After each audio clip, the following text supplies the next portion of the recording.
দেয়ালের দেশে আমি আরেকটু হলে বুবলির পায়ের উপরে গাড়ি উঠাই দিতাম।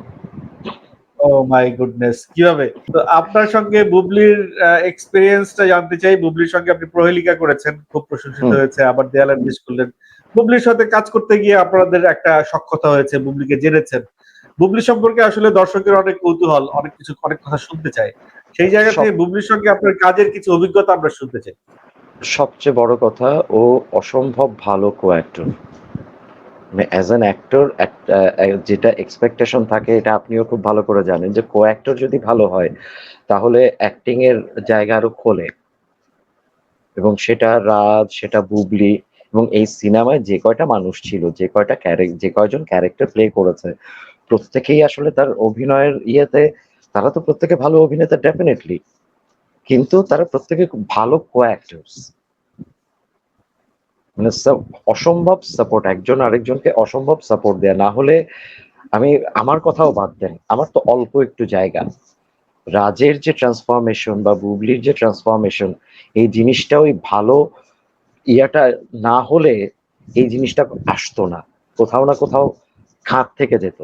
সো ওই জায়গা থেকে বলবো যে বুবলির সাথে শুধু এটা না, প্রহেলিকা, দেয়ালের দেশ এবং আরেকটা কাজ করেছিলাম আপনার হাসান শিকদার আর মাসুদ মহিউদ্দিনের একটা কাজ, ওটাতেও বুবলির সাথে কাজ করা। বরঞ্চ ওইটাই আমার অ্যাকচুয়ালি বুবলির সাথে প্রথম কাজ, কিন্তু এখনো রিলিজ হয়নি, রিলিজের পথে। মানে বুবলির সাথে আপনার খুবই ভালো হ্যাট্রিক। এক্সপেরিয়েন্স। হ্যাঁ, খুবই ভালো। আমার এক্সপেরিয়েন্স খুবই ভালো। এমন কোনো সিচুয়েশন বা এমন কোনো জায়গায় এমন কোনো কিছু হয়নি যে আমার কাছে মনে হতে পারে টুইঙ্কেলের ইস, কিছু গল্প শুনতে চাই। আহ, এটা তো খুব কষ্টের গল্প। দেয়ালের দেশে আমি আরেকটু হলে বুবলির পায়ের উপরে গাড়ি উঠাই দিতাম। ও মাই গুডনেস, কিভাবে? এটা হচ্ছে মানে সিন নেওয়ার জন্য আমি সিট চেঞ্জ করছিলাম, এই সময় হচ্ছে গিয়ারের ইয়েতে জাস্ট একটা ধাক্কা লেগে একটু গাড়ি নড়ে গিয়েছিল এবং জাস্ট সামনেই বুবলি ইয়াতে বসা ছিল। যাই হোক, মানে আমি নিজেও ভয় পেয়েছি, বুবলি তো ডেফিনেটলি ভয় পেয়েছে, কাজ ও তখন ডেড বডির মানে ডেড অ্যাক্টিং এর ভেতরে আছে। সো এইটা আমার মনে থাকবে। আরে সে এমনিতেই ডেড বডির অ্যাক্টিং করতেছে, আপনি সত্যি সত্যি ডেড বডি মনে নিতে যাচ্ছিলেন। লাকিলি একদম ওর পায়ে লাগেও নি, মানে ওটা জাস্ট একটা ওই গিয়ার ইয়েটা ব্রেকটা ঠিক সময় হালকা একটু, ধরছেন। হ্যাঁ, হালকা একটু নড়াচড়া করায় জিনিসটা জাস্ট একটা ঝাঁকি খেয়েছিল, দ্যাটস ইট। এরকম বাট কিন্তু হয়েছে যে ঠিকমতো ব্রেক না ধরতে পারে গ্যারেজে এরকম পার্কিং এই মালিক মেরে ফেলছে এক ড্রাইভার। না, এরকম ওটা কিন্তু হয় সত্য নাই। ঘটনা আছে। আমার আছে লাইফে কিন্তু এরকম সত্য ঘটনা। একটাই সত্য ঘটনা আছে, সেটা হচ্ছে কাঠবিড়ালিতে আমি বাইক ইয়ে করতে যেয়ে আমি পড়ে আমার ডান হাত ইয়ে করে ফেলছিলাম, জয়েন্ট। নিজেরটাই ভাঙছেন, অন্য কারোটা ভাঙেন নাই। এখন পর্যন্ত এটাই এক্সপেরিয়েন্স। এই তা আপনি কি আর আগে থেকে ড্রাইভিং জানতেন নাকি দেয়ালের দেশে করার জন্য ড্রাইভিং আহ, শিখছেন? আমি যখন ইয়ে করেছি তখন আমি জাস্ট প্র্যাকটিসিং, তখন আমি মাত্র ড্রাইভিংটা খুব শিখছি, ভালো খুবই জানতেন না। ইয়ার সময় না, মানে ওই কনফিডেন্সটা ছিল না। সবচেয়ে বড় কথা যে তখন মাত্র হচ্ছে স্টিয়ারিং আপনার কি ধরেছি। ড্রাইভিং লাইসেন্স আছে? না, এখনো না। আপনি ড্রাইভিং লাইসেন্স ছাড়া আপনি ড্রাইভিং করলেন, আপনাকে পুলিশ ধরে নাই? যাই হোক, মানে ওই সময় অনেক আমার ড্রাইভিং এ একটু প্রবলেম ছিল, কারণ দেখা যাচ্ছে যে আমি টার্ন গুলো ঠিক মতো করতে পারছি না ওই টাইমলি, বা ইউটার্ন নিতে পারছি না, কারণ ওই রকম বিজি রাস্তায় তো চালানোর এক্সপেরিয়েন্সটা ছিল না। এটা নিয়ে মিশুককে একটু সাফার করতে হয়েছে। রাজ বুবলি একটু ভয় পেয়েছে, ডেফিনেটলি স্বাভাবিক। কখনো কখনো রাজই দেয়, এই ভাই আসেন তো, আমি আমি আমি ঠিক করে দিচ্ছি, ও নিজে যে ইউটার্ন নিয়ে তারপরে আবার আমার হাতে ছেড়ে দিচ্ছে। সো মজার এক্সপেরিয়েন্স ছিল। আর টিমটা দারুণ, মিশুক তো দারুণই, সাহেল ভাই, আর্ট ডিরেক্টর বাসু, প্লাস যারা ইয়ে ছিল, অন্তর ভাই ছিল, আরো এডি যারা ছিল, কস্টিউমের বিথি, প্রত্যেকে খুবই সাপোর্টিভ ছিল। এবং ওইটাই আসলে, না হলে হয়তো অনেক বেশি বিরক্ত হতাম, কিন্তু এই মানুষগুলো থাকার কারণে দেখা যাচ্ছে যে সময়টা অনেক ভালোভাবে কেটেছে। সমাপ্তি ভাই থাকায় তো ধরেন আড্ডাটা যখন বসে আছি বিরক্ত লাগছে, ওই আড্ডায় আর বিরক্তিটা টের পাইনি। আপনাদের এই তো সিনেমায় একটি বিতর্কিত দৃশ্য আছে, আপনি আগে বলেন সেই দৃশ্যটা কোনটা? আমি এখনো দেখিনি পুরোটা, সো বলতে পারছি না।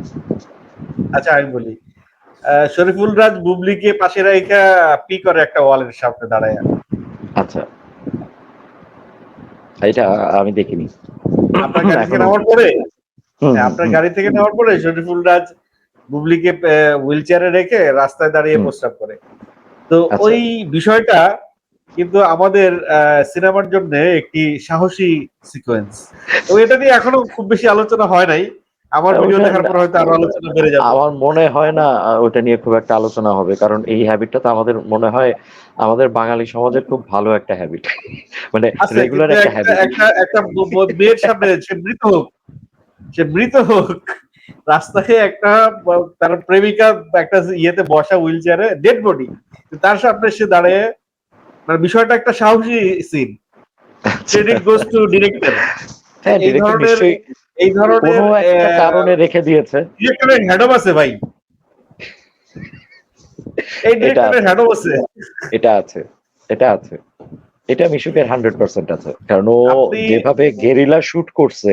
আপনি খালি বোঝেন যে চীন মৈত্রী সম্মেলনের কেন্দ্রের সামনের যে রাস্তাটা, ওটা কি পরিমাণ বিজি একটা রাস্তা, এবং বলা যায় রাত দিন 24 ঘন্টা, বা মোহাম্মদপুর টাউন হলের সামনের যে রাস্তা, এই রাস্তাগুলো যে পরিমাণ বিজি, বা পুরোনো ঢাকার ভেতরের যে রাস্তা, এগুলো ওই রাস্তার ভেতরেও শুটিং করেছে। গুলিস্তানে মানে কি বলে, স্টেডিয়ামের সামনের ওই জায়গাটা তো দাঁড়ানোর জায়গা থাকে না, সেইখানে সাহেল ভাই মোটামুটি 100 ফিট দূরের থেকে ক্যামেরা ধরে সে ওই পুরো জায়গাটা নিয়েও ওরা শুট করেছে। মানে এইটা এইটা ভাবাই তো, যেখানে আমরা উত্তরায় শুটিং করতে গেলে একটা রিক্সাও যেতে দেই না, আশেপাশে হাজার হাজার বিল্ডিং, কিন্তু রাস্তায় একটা জনপ্রাণী নাই, একটা রিক্সা নাই, একটা কিছু নাই। সেখানে ও মানে এই ধরনের একটা ইয়া নিয়েছে, এটাই তো মানে ভিজুয়ালি তো অনেক মানে চেঞ্জ করে দিয়েছে। তার উপরে আপনারা তো সব ওপেন স্পেসে শুট করছেন, একেবারে লোকাল একদম, লোকালয়ের মধ্যে একদম। শুট করছেন। সেখানে সবাই যখন জানছে যে বুবলি আছে, হুম, সিচুয়েশনটা কি হয়েছে? না ওইভাবে কাউকে কোনো কিছু জানানো হয় নাই। ওই যে গেরিলা শুট, আমরা যা মানে ও হচ্ছে স্পট ঠিক করেছে। আসছেন, নামছেন, শুট করছেন, চলে গেছেন। হ্যাঁ, এবং যেখানে মেকআপের অ্যারেঞ্জমেন্ট করা হয়েছে, ওই জায়গাটা ওইভাবে গার্ড দিয়ে রাখা হয়েছে, কাউকে ওইভাবে কোনো কিছু বলা হয় নাই। আর সবচেয়ে ইন্টারেস্টিং ব্যাপার ছিল যে বুবলি এবং রাজের দুজনের মেকআপ এত মজার ছিল যে আপনি হুট করে আসলে আমাদেরই কষ্ট হয়েছে। আমার সাথে প্রথম যেদিন রাজের দেখা হয় অন সেট, আমি না ফার্স্টে চিনি নাই, পরে যখন ওর সিন শুরু করছে, সিকোয়েন্স শুরু করছে, তারপরে চিনছি এই, এটা তো। এবং ও ফাজিল, ও নিজেকে রিভিল করে নাই। মানে রাজ সেখানে খুব ইনটু ক্যারেক্টার থাকে, ওর সাথে আমার পড়ানে কাজ হয়েছে, ওর সাথে আমার আরো হুম, কয়েকটা ইয়েতে কাজ হয়েছে। সে সবসময় ইনটু দ্য ক্যারেক্টার থাকে। একদমই। এবং ও ও আহ, ওর কিন্তু ওর ইয়া জায়গায় কোনো কখনো চেঞ্জ করে নাই, মানে অ্যাক্টরের আসলে তাই হওয়া উচিত। একেবারে এরকম আমি খুব কম দেখছি, একেবারে অলওয়েজ ইনটু দ্য ক্যারেক্টার। সে হুম আহ, ওই ড্রেসে থাকবে, ওই পোশাকে থাকবে, ওইভাবে বসে, ওইভাবে হুম, খায়, ওইভাবে মানে তার ওইটার ভিতরেই সে। সেটাই, মানে সেটারই রেজাল্ট রাজ পাচ্ছে।